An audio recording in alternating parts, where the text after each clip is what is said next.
mga magulang, dapat siguruhing ligtas ang inyong mga anak kapag ihatid sa eskwelahan. Ang Land Transportation Office nagsagawa kanina ng operasyon kontra colorum na school service at pati na rin sa mga motoristang hindi sumusunod sa batas.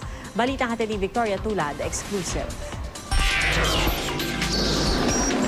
Alas 3 pa lang ng madaling araw, naghahanda na ang mga tauhan ng LTO-NCR para sa gagawing operasyon kontra colorum na school service at mga pasaway na motorista.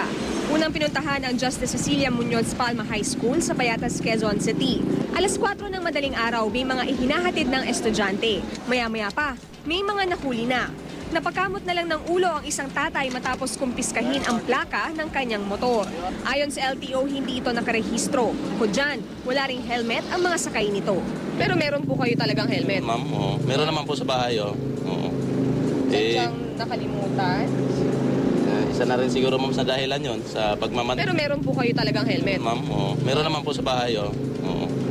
Sadyang nakalimutan? Isa na rin siguro ma'am sa dahilan yon sa Halos hindi naman makapagsalita sa gulat ang sumunod na nahuli.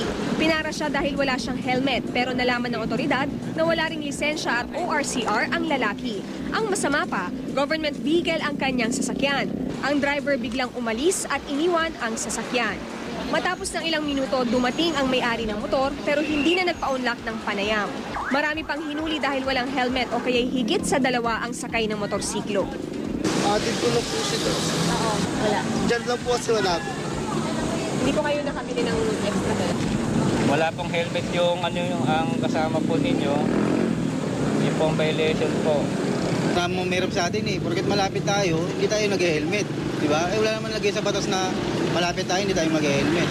Nakabantay rin daw sila para sa mga colorum na school service. Nangungulorum sila, di ba ma'am? Kung may mangyari hindi maganda, madisgrasya, yung masemple lang yung sasakyan, huwag naman sana. Kailangan talaga, para mahabol sila ng mga magulang, kailangan magparehistro sa LTFRB at school service. Ang isang school service, sinita dahil hindi naka-seatbelt ang mga bata. Dadalhin ang mga nakumpiskang plaka sa LTO office sa Cubao.